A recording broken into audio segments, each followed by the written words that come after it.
In today's video, I'll show you how you can get a Shopify 90-day trial. So let's get started.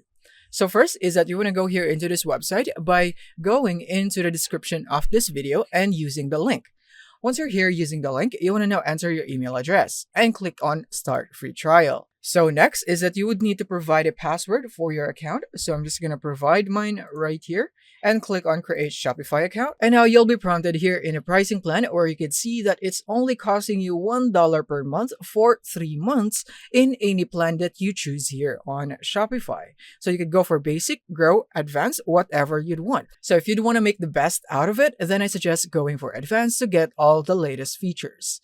And click here on Try Advanced, and then all you have to do now is simply provide your payment details, and now you would need to pay for $1 only for this month and then the next 2 months, and then yeah, that's it. That's the whole 90-day trial in here, which is only costing you $1 per month. So it's very cheap for you to test these plans out if it's the right one for you.